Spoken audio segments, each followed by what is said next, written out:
Indira Gandhi open યુનિવર્સિટીની અંદર આપ સૌ વિદ્યાર્થી મિત્રોનું સ્વાગત છે.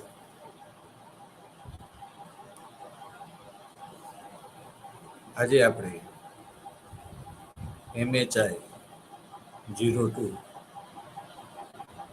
વિશ્વના ઇતિહાસ વિશે વાત કરીશું. ઓમ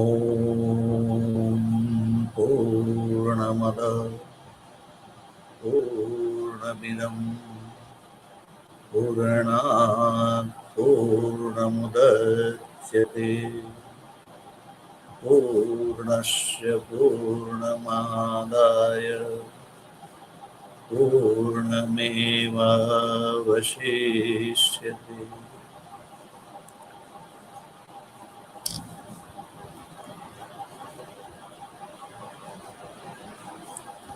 વિદ્યાર્થી મિત્રો,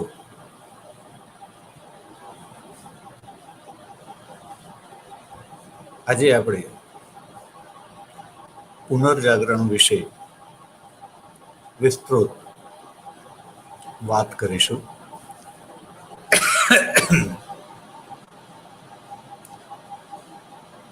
આપણે જોયું કે પુનર્જાગરણ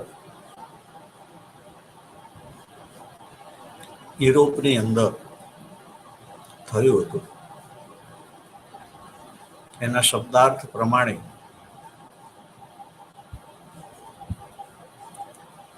પહેલા યુરોપનો સમાજ ઊંઘતો હતો અને હવે જાગ્યો હતો. એ ઊંઘતો હતો એનો અર્થ કે પહેલા જાગેલો હતો. એટલે આપણે કહીએ છીએ તેમ પ્રાચીન સમયની અંદર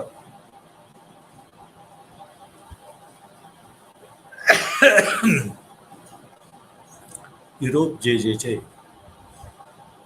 જાગ્રત અવસ્થામાં હતું. એણે ખૂબ પ્રગતિ કરેલી હતી જુદા જુદા ક્ષેત્રમાં, પરંતુ મધ્યકાળની અંદર ખાસ કરીને ઈસુની 5મી સદીથી 13મી 14મી સદી સુધીના સમયની અંદર યુરોપ જે છે એ જાણે કે સુષુપ્તાવસ્થામાં છે. જેમ આપણે રાત્રિની અંદર થોડાક નિશાચરોને બાદ કરતા જગતના મોટાભાગના પ્રાણીઓ એ નિંદ્રામાં પોઢી જતા હોય છે, એ જ પ્રમાણે યુરોપની અંદર પણ એકંદરે જગત એ સુષુપ્ત છે. પ્રાચીન કાળની જાગ્રત અવસ્થાની અંદર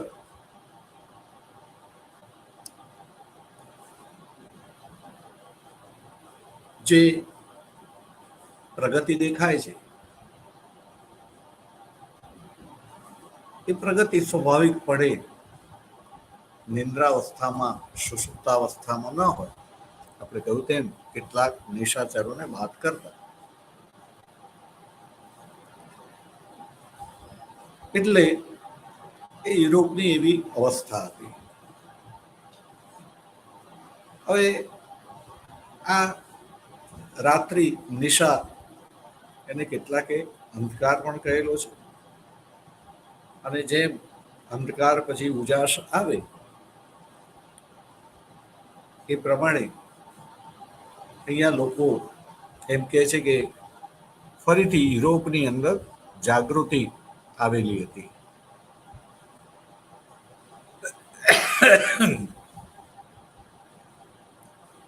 અને યુરોપની અંદર પુનર્જાગરણ થયું. કોઈક એને નવજાગરણ કહે છે.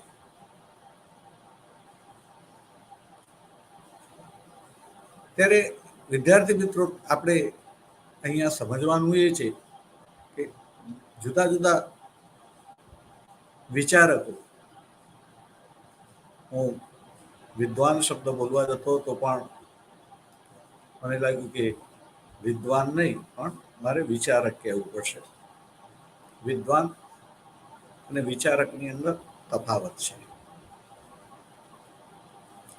તો જે વિચારકો હતા, એ વિચારકોની દ્રષ્ટિએ, કોઈની દ્રષ્ટિએ પુનર્જાગરણ હતું, કોઈની દ્રષ્ટિએ નવજાગરણ હતું, કોઈની દ્રષ્ટિએ પ્રગતિ હતી, વિકાસ હતો. પહેલા કરતા વધારે સારા વિચાર હતા. પહેલાના વિચારો ખોટા હતા, હવેના વિચારો સારા છે, સાચા છે. એ પ્રમાણે જીવવું જોઈએ. એ પ્રમાણે જીવવાથી વિકાસ નહીં, પણ હું કહીશ કે જુદા જુદા વિચારકોના અર્થઘટન પ્રમાણે,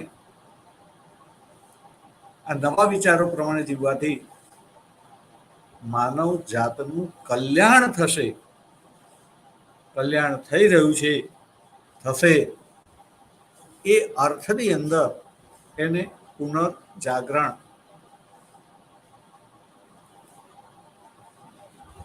શબ્દ પ્રયોગ કરવામાં આવ્યો હતો.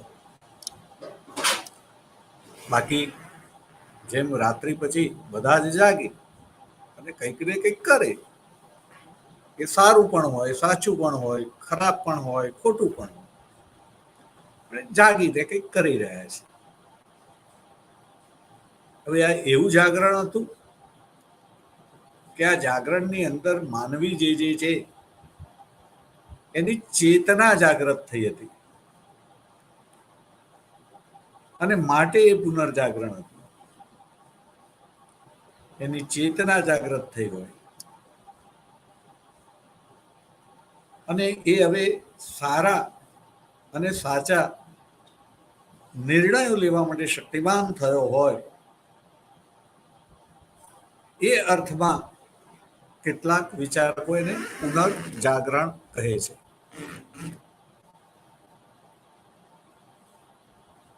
આપણે જોઈએ છીએ કે આ પુનર્જાગરણ જે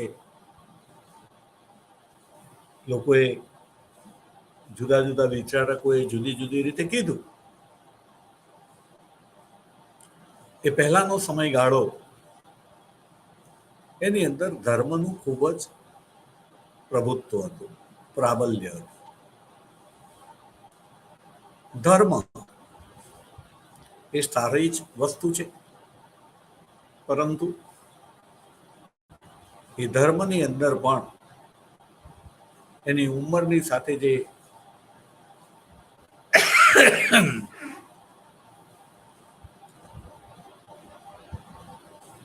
સડો પ્રવેશ કરેલો હતો,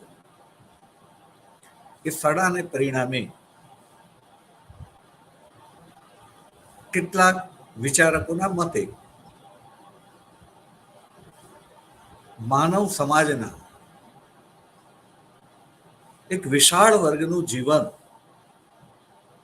કષ્ટમય બની ગયું. ટકાવારીની દ્રષ્ટિએ વાત કરીએ તો 10 થી 15% લોકો ખૂબ સરસ અને સુખી જીવન જીવતા. સાપેક્ષ છે. આઈન્સ્ટાઈન ખૂબ મહત્વનો છે. એણે કહ્યું કે આખું જગત સાપેક્ષ છે. એટલે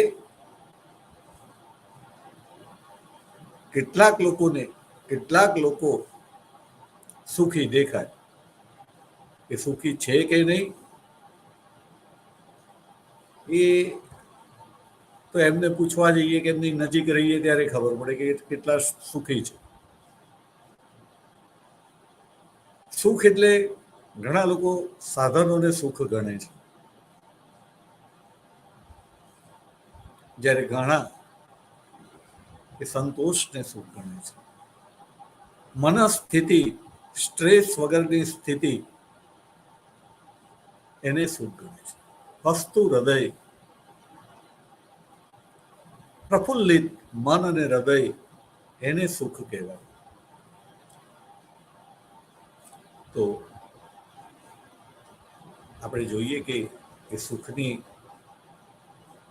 સાધનોમાં જ્યારે સુખ આપણે જોઈએ ત્યારે જેની પાસે સાધનો નો અભાવ છે એ સાધનવાળી વ્યક્તિને સુખ કહી દે, અને બાકીના લોકોને પાસે સાધનો નથી અને એ સાધનો પણ અનિવાર્ય છે જ, એટલે નથી એટલે એ લોકો દુઃખી. અને એ લોકોને પણ સાધનો મળવા જોઈએ અને મળ્યા તો એ માનવ જાતનું કલ્યાણ થયું કહેવાય, એવી કેટલાક વિચારકોની માન્યતા છે. અને એ વિચારકોની માન્યતા પ્રમાણે આ સમાજની અંદર 10 થી 15% લોકો સાધનોથી સુસજ્જ હતા. એ પોતાનો સાધનોનો બેફામ ઉપયોગ કરે તો પણ ખૂટે તેવા ન હતા.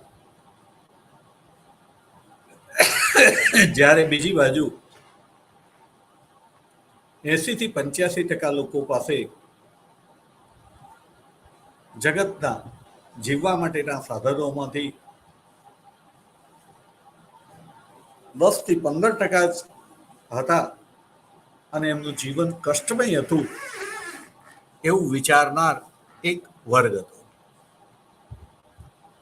આ વર્ગે એના કારણો શોધવાનો પ્રયાસ કર્યો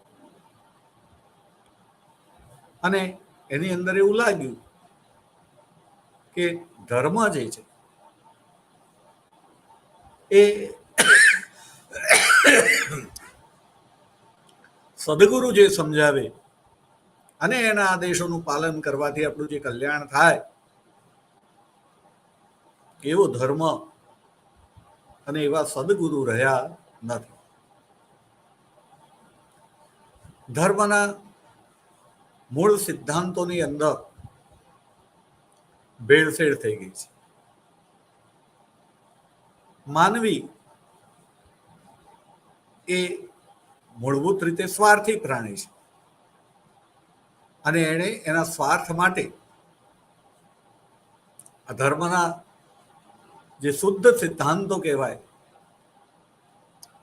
એવા સિદ્ધાંતો કે જે સદગુરુ કહે અને એનું આચરણ કરવાથી મનુષ્યનું જ નહીં સમગ્ર વસુધાની અંદર જીવતા જીવોનું કલ્યાણ થાય.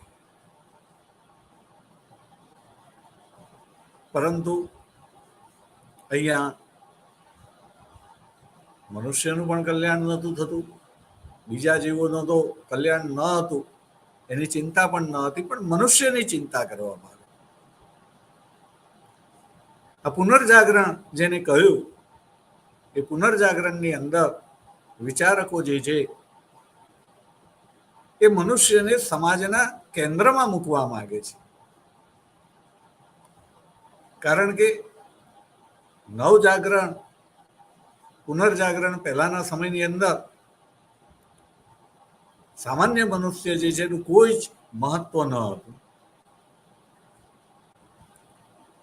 એનું મૃત્યુ થાય તો પણ જાણે કે એક પશુ પક્ષી જીવ જંતુ કોઈ મચ્છરનું મૃત્યુ થયું છે એવી લાગણી સમાજનો સુખી કહેવાતો સુખી, સુખી નહીં કહું, હું સુખી નહીં કહું, પણ કહેવાતો સુખી ધનાઢ્ય વર્ગ એવું માનતો હતો. મૃત્યુનું પ્રમાણ એટલું બધું વિશેષ હતું કે એ વખતે મનુષ્યનું સરેરાશ આયુષ્ય 30 વર્ષ કે એના કરતાં પણ ઓછું હતું. જ્યારે આજે આપણે જોઈએ છીએ કે મનુષ્યનું આયુષ્ય ખૂબ વધી ગયું છે. મૃત્યુદરમાં પહેલાની સરખામણીમાં વિજ્ઞાનના વિકાસને કારણે ખૂબ જ ઘટાડો થયો છે. પરંતુ સાથે સાથે જે સાધનોની વાત કરીએ તો એ સાધનો પ્રાચીન કાળ કરતા તો ખૂબ વધ્યા છે દરેકની પાસે. હું જ્યારે ત્રીજા ચોથા ધોરણમાં અભ્યાસ કરતો હતો ત્યારે એવી વાતો સાંભળવા મળતી હતી કે અમેરિકા નામના દેશમાં જે સફાઈ કર્મચારી છે એ પણ મોટર કાર લઈને સફાઈ કરવા આવે છે. આજે હું મારી આસપાસના સફાઈ કર્મચારીને જોઉં છું તે એ મોટર કાર તો નહીં પણ મોટરસાયકલ લઈને જરૂર આવે છે.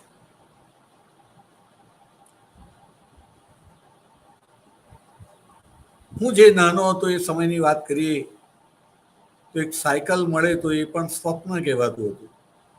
કોને? હું તો ગરીબ ઘરમાંથી જ આવતો હતો, પણ બાકીના પણ જે થોડા મધ્યમ વર્ગના હતા કે ઉચ્ચ મધ્યમ વર્ગના હતા એમને પણ જો સાયકલ મળે તો પણ ખુશ થઈ જતા હતા. એની જગ્યાએ આજે આપણે જોઈએ છીએ કે સફાઈ કર્મચારી પણ એ મોટરસાયકલ લઈને આવે છે તો સાધનો એ પહેલા માનવીને જે ઉપલબ્ધ હતા એના કરતા ઘણા બધા ઉપલબ્ધ છે.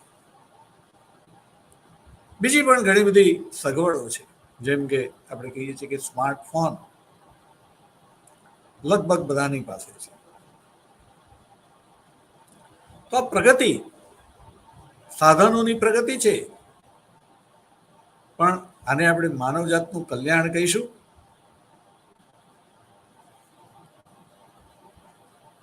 શું સમાજના મોટાભાગના લોકો તણાવ મુક્ત જીવન જીવે છે? જેની પાસે અતિશય સાધનો છે એ વર્ગ પણ તણાવ મુક્ત જીવન જીવે છે? મારી દ્રષ્ટિએ માનવજાતનું કલ્યાણ એટલે સ્ટ્રેસ ફ્રી લાઈફ. બધું જ હોય અને સાથે જો સ્ટ્રેસ હોય તો એ મનુષ્યનું કલ્યાણ થતું નથી હોતું. અને મનુષ્યનું એ રીતે કલ્યાણ નથી તો એને જ્યાં સુધી મને નિસ્બત છે હું એને જાગરણ કે ચેતના વિકસી છે એવું નથી કહેતો. આપણે યાદ રાખીશું કે અહીંયા આજે પુનર્જાગરણ છે આવી ચર્ચા હું એટલા માટે કરું છું કે ઘણી બધી વખત આપણે કોઈ નવા કાર્યની અંદર થોડીક સફળતા મળે, થોડોક સમય સફળતા મળે અને એ વિજયના ઉન્માદમાં, આવેશમાં, આવેગમાં આપણે શું કરવા માંડીએ છીએ એની આપણને ખબર જ નથી હોતી. એ આવેશ અને આવેગ રૂપી વહેણની અંદર છપછપિયા કરતા કરતા માણસ આગળ વધે જ જાય છે અને છપછપિયા કરતા એ આવેશ અને આવેગ રૂપી નદીની અંદર એ છપછપિયા કરતા કરતા એ સમુદ્રની અંદર વિલીન થઈ જાય છે કે એટલે એનું મૃત્યુ થઈ જાય છે. અને મૃત્યુ થઈ જાય છે ત્યાં સુધીની અંદર એને પૂર્ણતાનો ભાવ પેદા નથી થતો. ક્ષણે ક્ષણે પોતે અપૂર્ણ છે, પોતાની જિંદગી અપૂર્ણ છે એવું લાગ્યા કરતું હોય. તો એ જો લાગ્યા કરતું હોય તો એ ન લાગે, એ ક્યારે ન લાગે કે જ્યારે આપણે ધર્મની, સાથે. કયા ધર્મની સાથે? શુદ્ધ ધર્મ. ધર્મની અંદર આડંબર પ્રવેશ્યો હોય એવો ધર્મ નહીં. સદગુરુ, ગુરુ હોવા જ જોઈએ, પણ કેવા? એ સદગુરુ હોવા જોઈએ, ગુરુ ઘંટાલ નહીં. એટલે મનુષ્ય જે છે એનામાં જાગૃતિ ત્યારે જ આવી કહેવાય કે પોતે જે છે પોતાનું કામ આવેશ કે આવેગમાં આવ્યા વગર કરે. એ સતત પોતાના કાર્યને તપાસે કે હું કે આપણે જે કરી રહ્યા છીએ તે બરાબર તો કરી રહ્યા છીએ કે જે કરી રહ્યા છે તે ન કરવું જોઈએ, કંઈક જુદું કરવું જોઈએ. એ સતત બ્રેક મારીને વિચાર કરવો જોઈએ. પણ મેં કહ્યું તેમ યાદ રાખજો વિદ્યાર્થી મિત્રો, તમને એટલા માટે કહું છું કે તમે ભાવિ છો. તમે ભવિષ્યની અંદર ઉચ્ચ પદો શોભાવવાના છો અને પદના અહંકારની અંદર આવીને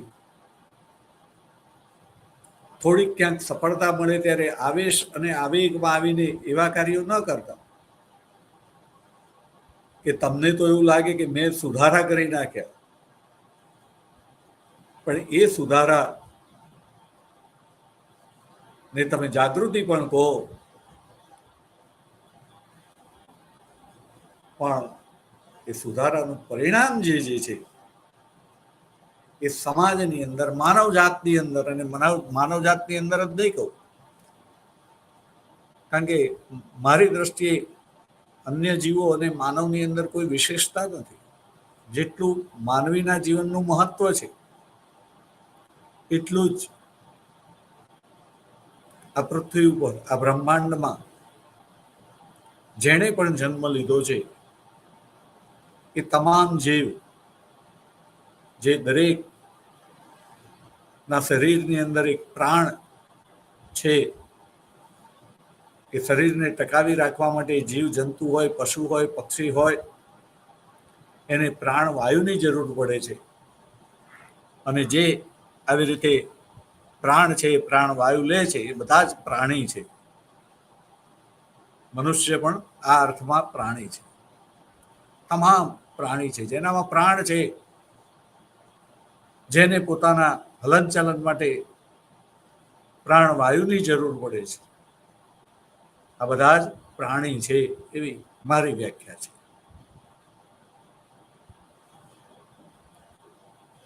તો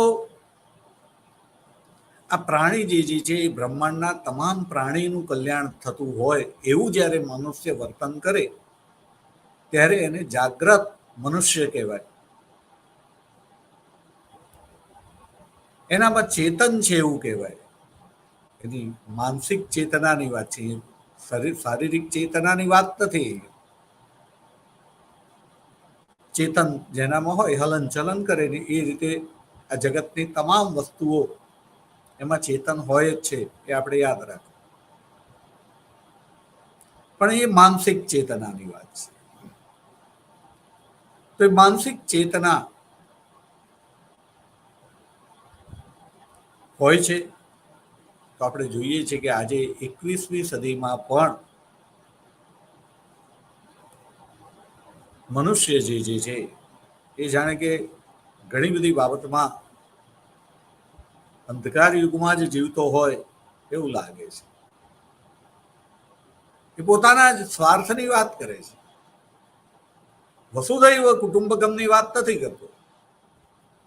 ઘર ભલા ભોગા ભલાની વાત નથી કરતો. એના વિચારો, એનું વર્તન ખૂબ જ સંકુચિત હોય છે. અને આ આજને જ નથી લાગુ પડતું. જે કાળને આપણે નવજાગૃતિ કહીએ છીએ, પુનર્જાગરણ કહીએ છીએ, અને ત્યાર પછી પણ એ દરેક કાળની અંદર આ જોવા મળે છે. અને માટે આપણે માનવ કલ્યાણની પણ વાત કરીએ. બીજા વસુધૈવ કુટુંબકમ અને વસુધૈવ કુટુંબકમના જીવોના કલ્યાણની વાત ના કરીએ, પણ માનવ જાતના કલ્યાણની વાત કરીએ તો ઇતિહાસના એક અભ્યાસુ તરીકે હું જોઉં છું કે આ પૃથ્વી ઉપર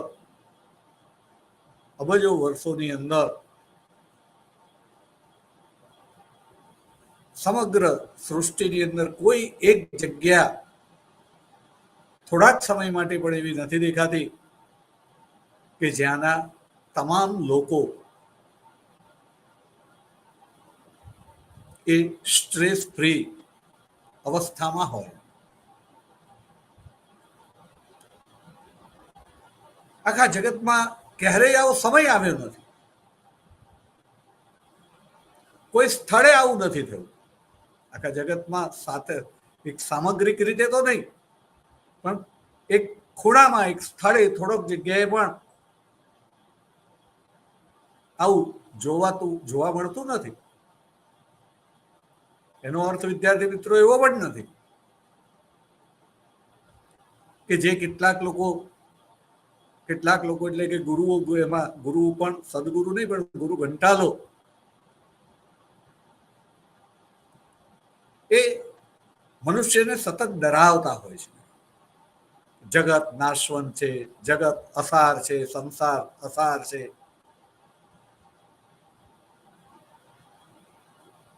જાગૃતિ એને કહેવાય કે સંસારમાં સાર દેખાવું જોઈએ. કારણ જગતનું નિર્માણ કરનાર એ હું કે તમે નથી. ઘણા લોકોએ આ જગતને બદલવાનો પ્રયત્ન કર્યો. ગાંધીએ બદલવાનો પ્રયત્ન કર્યો, માર્ટિન લ્યુથરે કર્યો, માર્ટિન લ્યુથર કિંગે કર્યો, કાર્લ માર્ક્સે કર્યો, પ્લેટો, એરિસ્ટોટલ, ઘણા બધા લોકોએ કર્યો.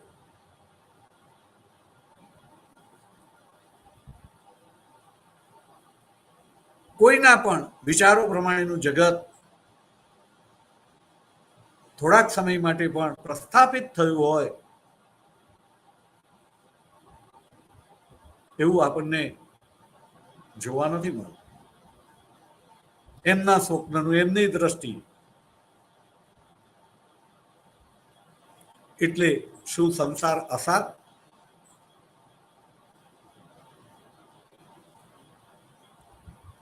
વિદ્યાર્થી મિત્રો, જેણે જગત બનાવ્યું છે, આપણે કહ્યું તેમ પૂર્ણ પુરુષોત્તમ છે,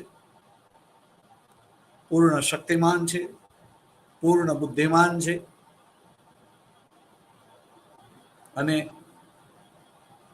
એ આપણને સતત, જો આપણે વિચારવંત રહીએ તો માર્ગદર્શન કરતો હોય છે. અને એના માર્ગદર્શન પ્રમાણે, એના સંકેત પ્રમાણે આપણે જો જીવીએ તો આ સમાજમાં સાધનોની દ્રષ્ટિએ નહીં પણ સમજની દ્રષ્ટિએ કેટલાક લોકો આંગળીને વેઢે ગણી શકાય તેવા એ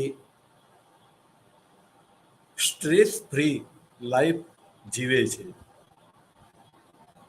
જલસા કરે છે, લીલા લહેર કરે છે. એમ કહેવાય.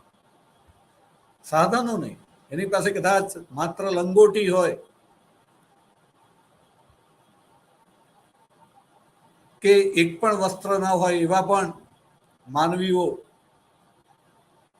ભારત દેશમાં તો હોય છે. આખા ને આખા સંપ્રદાયો હોય છે. જૈનોમાં પણ છે દિગંબર સંપ્રદાય, શિવમાં પણ, શૈવમાં પણ નાગા બાવાઓ કહેવાઈએ છીએ આપણે.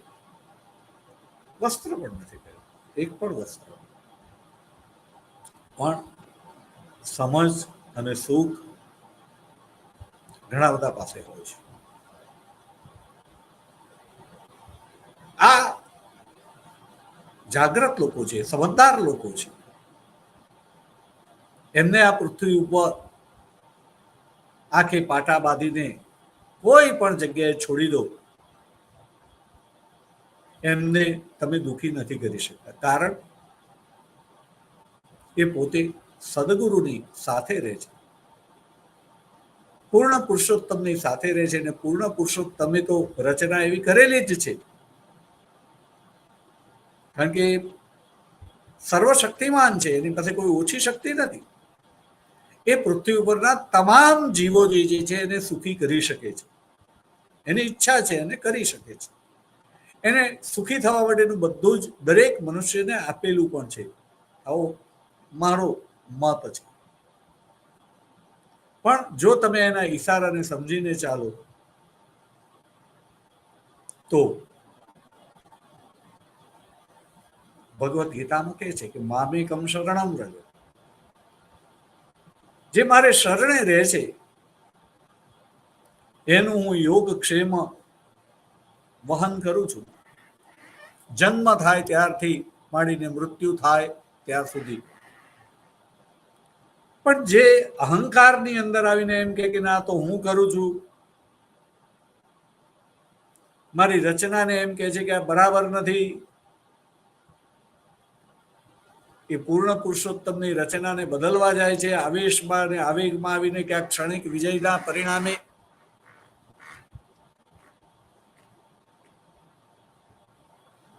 પણ એ પાણીના પરપોટા જેવી અવસ્થા હોય છે, લાંબી નથી થતી. સનાતન અવસ્થા હોવી જોઈએ. તમે જેને વિદ્વાન કહો, મહાન કહો, હું આ વિદ્વાન અને મહાન શબ્દો ગમે તેના માટે નથી વાપરતો. મારા મત પ્રમાણે હું ખોટો હોઈ શકું છું, મને મારી વાત તમને યોગ્ય ન લાગે તો માફ કરી દેજો. પણ જેને તમે લોકો વિદ્વાન કહો છો, મહાન કહો છો, હું એમના કાર્યોને આવેશાત્મક અને આવેગાત્મક કહું છું. એમને જે થોડીક સફળતા મળી, ક્યાંક ક્ષણિક, અને જે નશો ચડ્યો અને જે આવેશ આવ્યો, આવેગ આવ્યો, અને એમને એની અંદર બીજા પણ ઘણા બધા દુઃખી લોકો જે પોતાની પાસે સુખ હોવા છતાં એને સમજી ન શકે,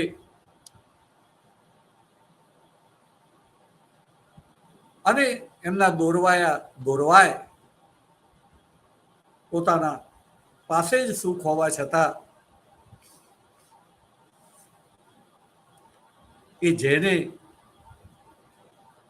જુદી રીતે, કોઈ દરેક જણ ધાર્મિક રીતે જ ગુરુ હોય એવું જરૂરી નથી. વિજ્ઞાનની દ્રષ્ટિએ, વર્તનની દ્રષ્ટિએ, ગમે તે દ્રષ્ટિએ, પણ એ ગુરુ ન હોવા છતાં ગુરુ ઘંટાલ પણ નથી, પણ અજ્ઞાની જરૂર હોઈ શકે. બધા જ ગુરુ ઘંટાલ ના હોય, પણ સમજની દ્રષ્ટિએ અહીંયા અજ્ઞાનની વાત છે.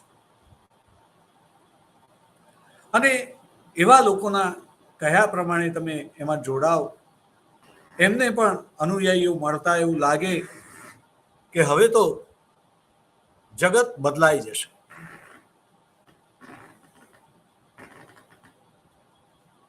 તમે આચાર્ય રજનીશને જાણો છો, ખૂબ અભ્યાસુ છે, પણ જુદા પ્રકારનો આવેશ અને આવેગ છે મારી દ્રષ્ટિએ. એમના પ્રવચનો સાંભળીએ ત્યારે ખ્યાલ આવે કે ઘણી જગ્યાએ એમને એવું લાગે છે કે હવે મને આ પ્રકારના સ્પેશિયલ અનુયાયી મળેલા છે અને પરિણામે હવે હું ક્રાંતિ કરી દઈશ.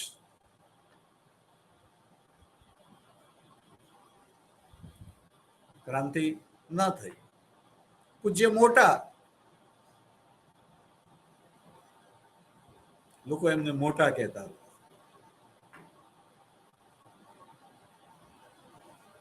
આજે આ સંસારની અંદર કેટલા ટકા લોકોને પૂજ્ય મોટા અને એમના કયા પ્રમાણે પૂજ્ય મોટાને જોઈતી હતી એવી સફળતા.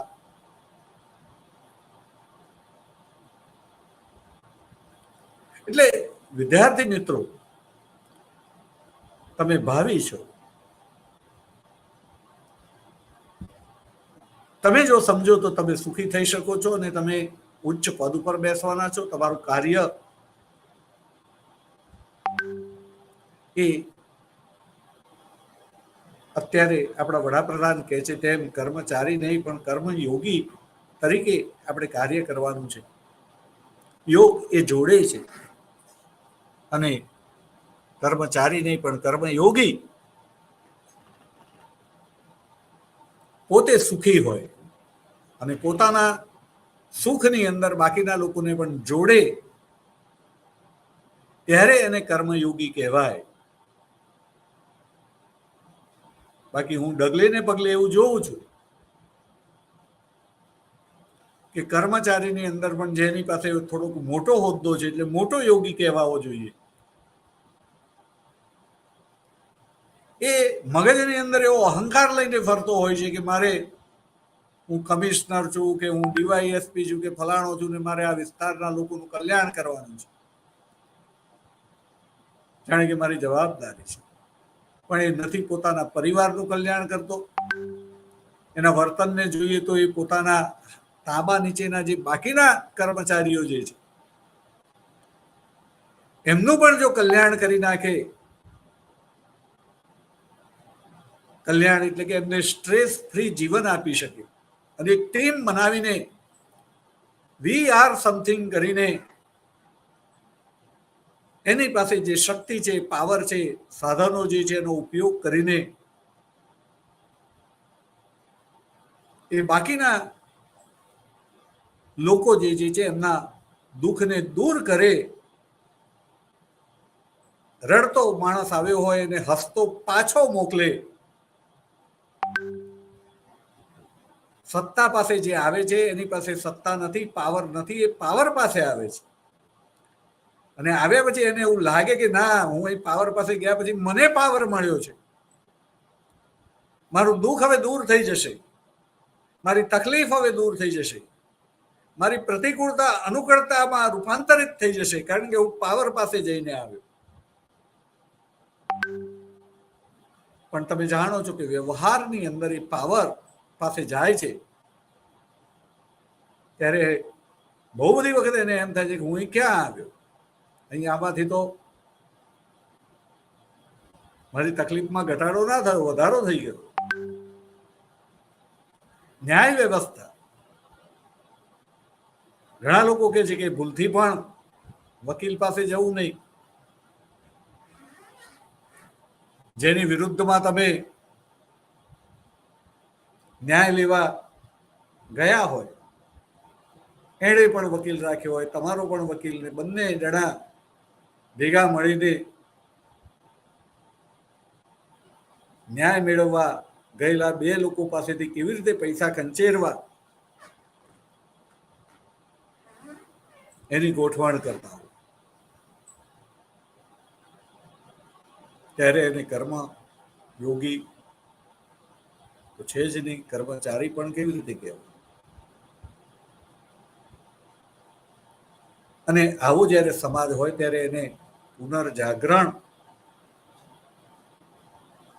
એટલા સાધનોના વિકાસને પુનર્જાગરણ કહીશું.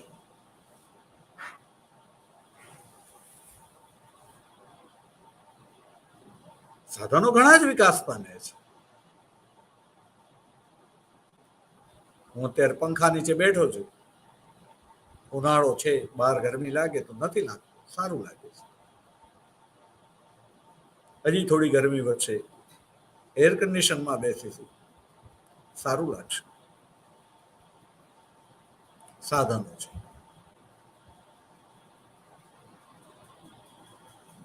તો આ પ્રમાણે આપણે જોઈશું કે સાધનોને કારણે પુનર્જાગરણ, એ સાધનો જે છે એની આડઅસરો પણ છે કે હું એર કન્ડિશનમાં બેસું છું, મને મજા આવે છે, પણ મને બરાબર ખબર નથી, પણ એવું સાંભળ્યું છે કે એર કન્ડિશન જે ગેસ છોડે છે, કોઈ પ્રકારનો કાર્બન, એ હવાની અંદર પ્રદૂષણ પેદા કરે છે. ત્યારે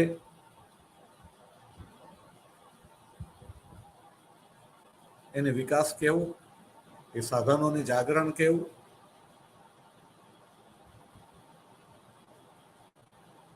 આવું જ બીજું પણ ઘણું બધું.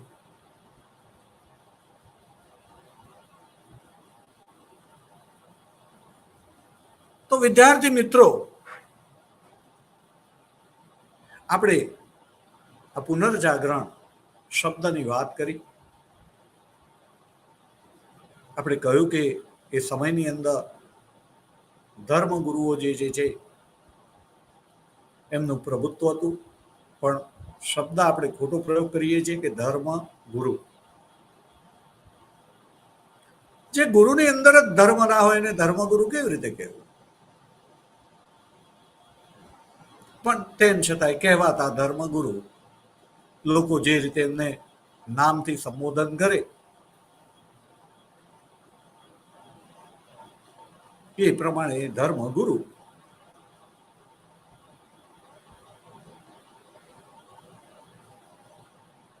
તો આ જે ધર્મગુરુ જે છે એમના પ્રભાવની અંદર એ સમયના સમાજને આપણે જો જોઈએ તો સમાજની અંદર ન હતો.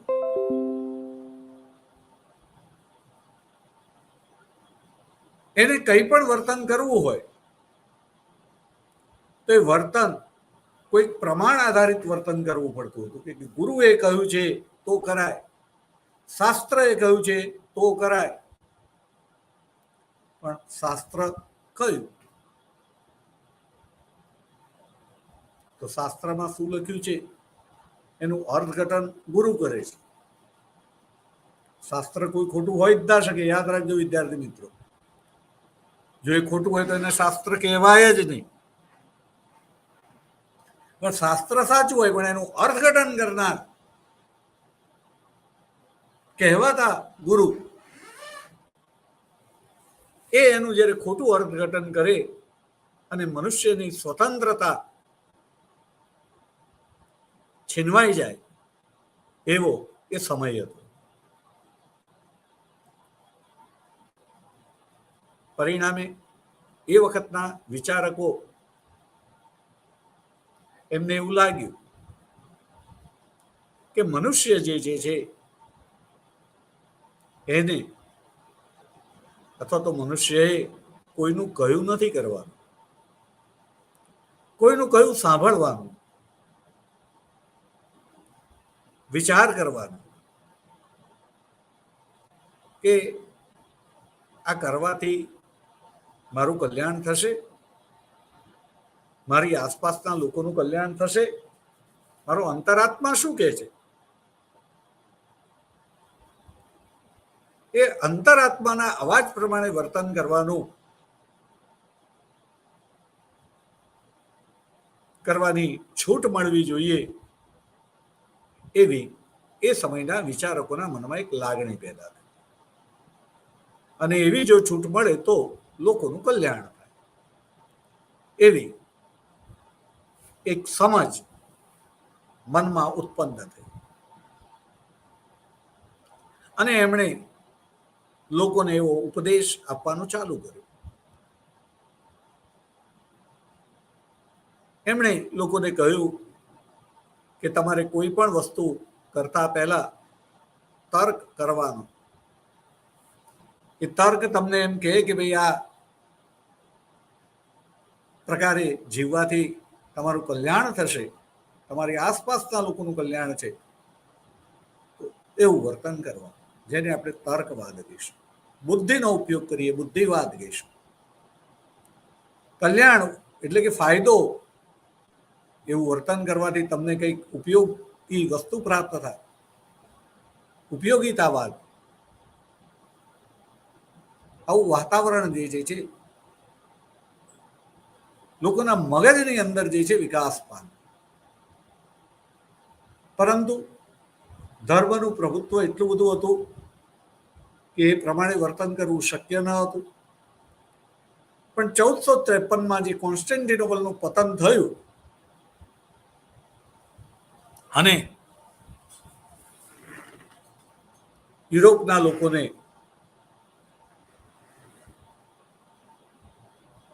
પોતાના ધર્મ ગ્રંથો સાહિત્ય વગેરે લઈને ભાગી જવું પડ્યું.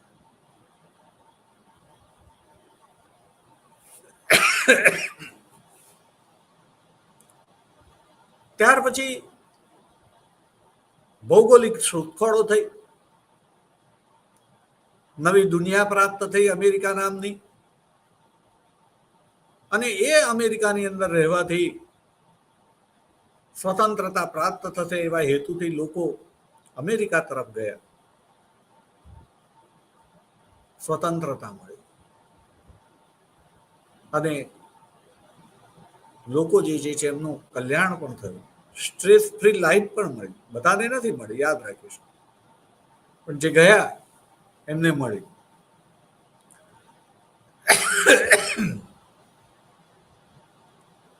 સુવાળું જીવન નહોતું, પણ કાંટાળું જીવન હોય એનો અર્થ કે તે સ્ટ્રેસ છે એવું નથી, યાદ રાખીશું. એ કાંટા દૂર કરવાનો પણ એક આનંદ હોય છે, સ્ટ્રેસ દૂર થાય છે એને. ક્રિએશન, સૌથી મોટો આનંદ ક્રિએશનનો હોય છે. એટલે તમે પ્રતિકૂળ વાતાવરણને અનુકૂળ વાતાવરણની અંદર રૂપાંતરિત કર્યું, કંઈક નવું ક્રિએટ કર્યું, એનો પણ ખૂબ આનંદ હોય છે. એ આનંદ જે છે, જે લોકો નવી દુનિયા અમેરિકાની અંદર ગયા એમને પ્રાપ્ત પણ થયો, પણ લાભો ન ચાલ્યો. એમને થોડાક વખત પછી એવો અહેસાસ થયો કે આપણે અહીંયા આવ્યા હતા સ્વતંત્રતા મેળવવા માટે, પણ આપણે તો પાછા બંધાઈ ગયા છીએ. અને પરિણામે એમણે સ્વતંત્રતા માટે લડત લડી, એમાંથી એમને જીત થઈ, ફરીથી એ સ્વતંત્ર થયા, જેને આપણે અમેરિકાના સ્વાતંત્ર્ય વિગ્રહ કે સંગ્રામ તરીકે ઓળખીએ છીએ. ત્યાર પછી પણ આપણે જોઈએ છીએ કે 1776માં ક્રાંતિ થઈ. શબ્દો વાપરીએ એટલે બહુ સારું લાગે, પણ એ જ અમેરિકાની અંદર એ સ્વતંત્રતા બહુ થોડા લોકોને મળેલી હતી. બહુ બધા લોકોનું જીવન ગુલામ જેવું હતું. માટે આશરે બીજા 100 વર્ષ પછી, એટલે કે 1861ની અંદર અબ્રાહમ લિંકન સક્રિય બને છે ગુલામીને નાબૂદ કરવા માટે. 4 વર્ષ ત્યાં આંતરવિગ્રહ ચાલે છે. અબ્રાહમ લિંકન ના સાથીઓની, એની અને એના સાથીઓની જીત થાય છે. ગુલામી પ્રથાને નાબૂદ કરવામાં આવે છે કાયદા દ્વારા, વ્યવહારમાં નહીં. પણ ધીમે ધીમે એ વ્યવહારમાં પણ નાબૂદ થઈ. આશરે બીજા 30-40 વર્ષ કાયદો થયા પછી ગુલામી પ્રથાને નાબૂદ કરતા સમય થયો હતો. પણ તેથી શું? ગુલામી પ્રથા નાબૂદ થઈ, પણ ઉત્પાદનની અંદર જોઈએ તો ટ્રસ્ટો અને કોર્પોરેશનો અમેરિકાની અંદર એવા ઉત્પન્ન થયા કે નાના ઉદ્યોગોને ખાઈ ગયા. નાનો માણસ ઉત્પાદન કરે, વેચાણ ના કરી શકે. વેચાણ કરવું હોય તો એને જે છે કોઈક ને કોઈક ટ્રસ્ટ કે કોર્પોરેશનને પોતાનું ઉત્પાદન આપી દેવું પડે.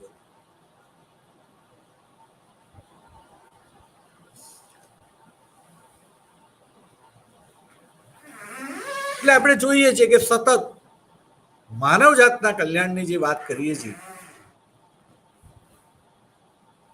એની અંદર ક્ષણિક સફળતા મળે છે, કાયમી સફળતા નથી મળતી. છતાંય આપણે એટલું ચોક્કસપણે સ્વીકારવું પડે કે પૃથ્વી ઉપર બીજા બધા દેશોની સરખામણીની અંદર અમેરિકા, મેં જોયું નથી, હું ગયો નથી, પણ જે લોકો જાય છે અને એમના કહેવા પ્રમાણે ત્યાં લોકો જે છે ત્યાં રહેવાનું પસંદ કરે છે. વિશ્વમાંથી પણ જો કોઈને અમેરિકા વસવાટ કરવાનું મળે તો એને આનંદ થાય છે, સંતોષ થાય છે. સાથે સાથે ભારત એ પણ એક એવો દેશ છે કે ઘણા એવું કહે છે કે ના, અમેરિકા કરતા તો ભારત સારું છે, ભારતમાં મજા આવે એવી અમેરિકામાં મજા ના. પણ આપણે એ પણ યાદ રાખીશું, આવું કોને થાય છે? ખાસ કરીને મારા જેવા કે મારી આસપાસના લોકોને આવું થાય છે. આ બધી તકલીફો અહીંયા જે વિચારવાની વાત છે કે જ્યારે આપણે તકલીફ શબ્દ વાપરીએ છીએ ત્યારે એ પણ સાપેક્ષ છે. કારણ કે તમે કોના સંતાન છો? પૂર્ણ પુરુષોત્તમના સંતાન છો. એણે દરેકને જીવવા માટે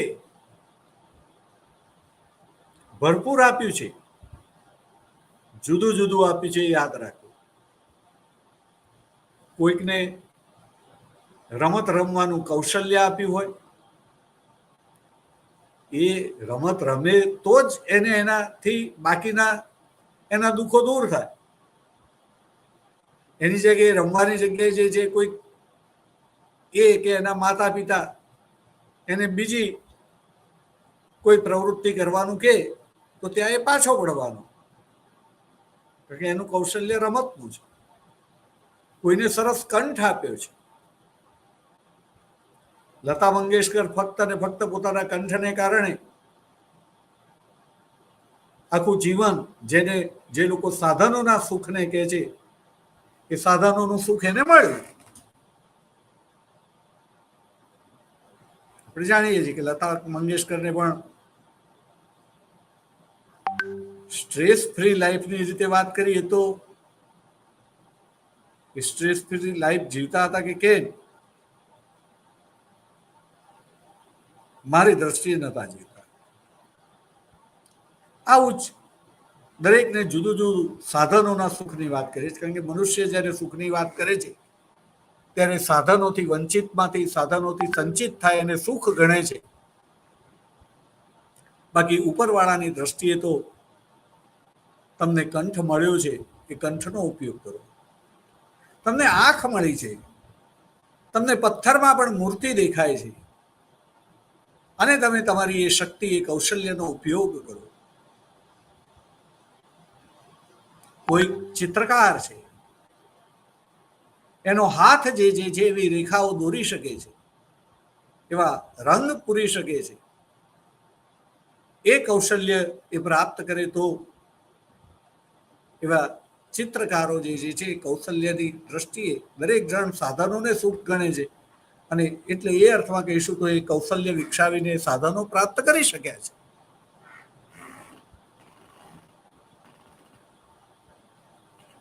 જુદા જુદા લોકો, આપણે ટૂંકમાં આ ઈશ્વર જે પૂર્ણ પુરુષોત્તમ, એને તમામને આ દુનિયાની અંદર બેતાજ બાદશાહ બનાવ્યા છે. જે કોઈ એક ક્ષેત્રની અંદર એવા ચડિયાતા બનાવે છે કે જે શક્તિ એનામાં જે બીજામાં નથી. અને માટે જ દરેક જણાએ પ્રાર્થના કરવાની હોય છે, શાંત થવાનું હોય છે, અને પોતામાં કઈ શક્તિ છે એ ખોળવાની હોય છે. એ પોતે પણ ખોળવાની હોય છે, અને જો સદગુરુ હોય તો એ સદગુરુ પણ તમારામાં કઈ શક્તિ છે ખોળીને તમને બતાવે છે કે તમે કોણ છો. ગુરુનું કામ પણ એ જ છે, શિષ્યની અંદર છુપાયેલી શક્તિને બહાર લાવવાનું કામ તો શિષ્ય એ જ કરવાનું છે. તો આ પૃથ્વી પર કોઈ દુઃખી રહેવાનું નથી, દુઃખી રહી ન શકે. પણ પેલી સ્વતંત્રતા છે કે તમારે જે છે એ પૂર્ણ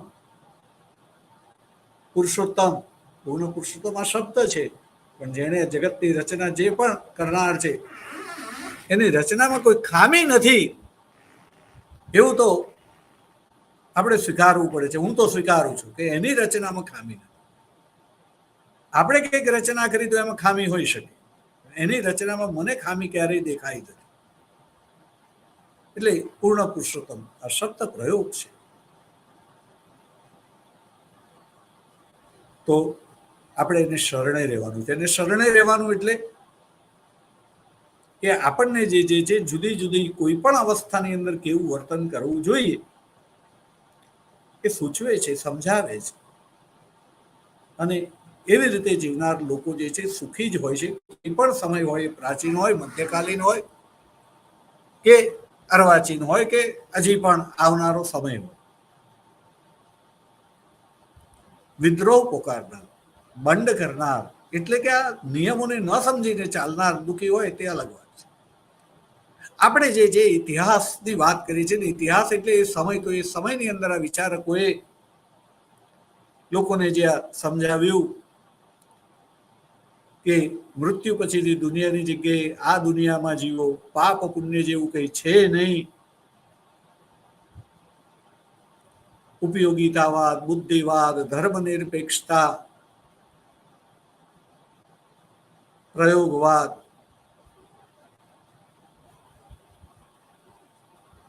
ઘણું બધું કહી શકાય. એ પ્રકારના વિચારો થાય ને એની અંદરથી વિજ્ઞાનનો વિકાસ થયો. વિજ્ઞાન જે છે એને કુદરત ઉપર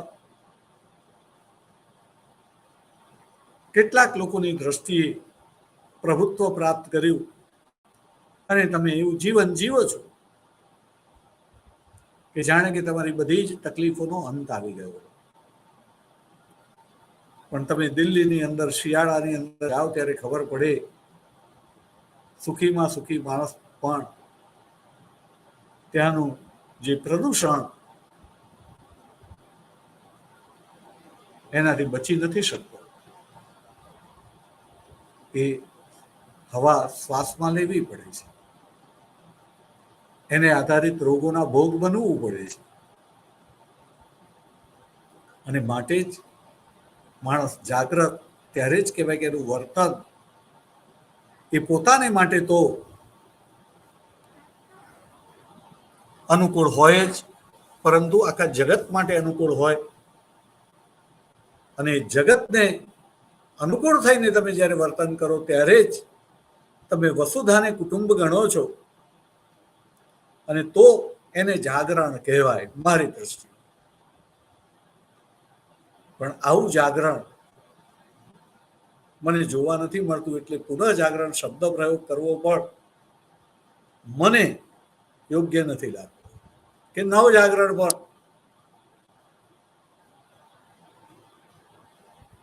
મને યોગ્ય નથી લાગતું. આપનો મત મારા કરતા જુદો હોઈ શકે છે,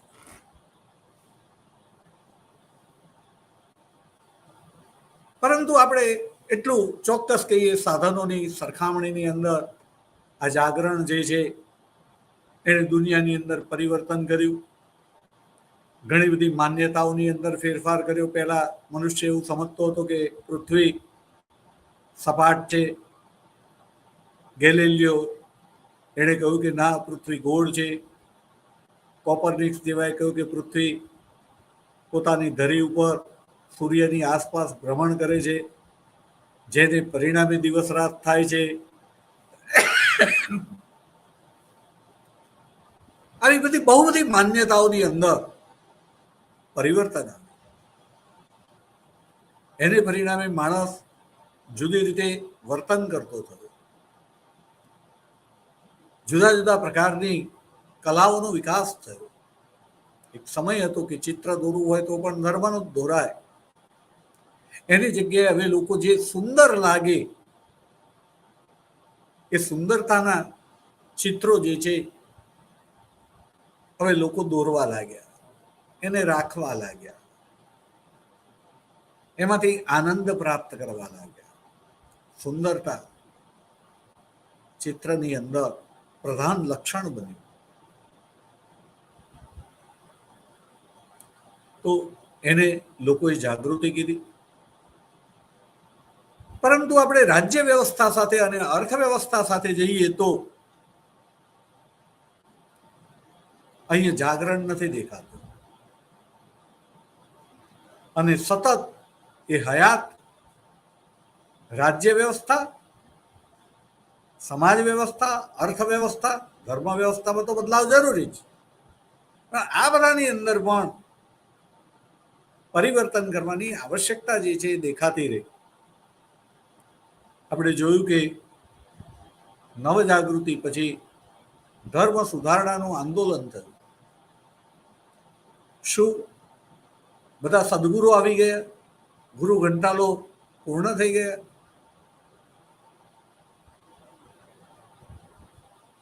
જે લોકો ખોટું કરતા હતા એમને પણ ખબર પડી કે આપણે ખોટું કરી રહ્યા છીએ. એમની મજબૂરી હતી ત્યાં સુધી એમણે ખોટું કર્યું પણ ખરું, પણ ધીમે ધીમે એમને પણ એવું લાગ્યું કે ના, હવે આપણું આ ખોટું નહીં ચાલે, આપણે બદલાવવું પડશે. એટલે જે લોકો એમનો વિરોધ કરીને જુદો ચોકો ચાતર્યો હતો એવા પ્રોટેસ્ટન્ટ જે છે એ તો હવે એમની ચુંગાલમાંથી બહાર નીકળી જ ગયા હતા. પણ જે કેથોલિક્સ હતા એ કેથોલિક્સે પણ પ્રતિ ધર્મ સુધારણા પોતે સમજીને, નહીતર કોઈ પોતાની સાથે નહીં રહે એવું માનીને પોતે જાતે જ સુધારા કરવા લાગ્યા કે જેથી પોતાના અનુયાયીઓ પોતાની સાથે રહે, વિરોધી ન બની જાય, પ્રોટેસ્ટન્ટ ન બની જાય, એવો પ્રયત્ન એમણે કર્યો. અને છતાંય આજે આપણે જોઈએ કે ધર્મ એ કોઈ પણ જગ્યાએ હોય તો એની અંદર આપણને આંગળી ચીંધવી પડે એવું જોવા મળે છે. બધા ગુરુઓ જે છે એ આજે સાદું જીવન જીવતા હોય એવું નથી. અહીંયા સમય થયો હોવાથી આપણે અટકીશું. નમસ્તે. ભારત માતા કી જય.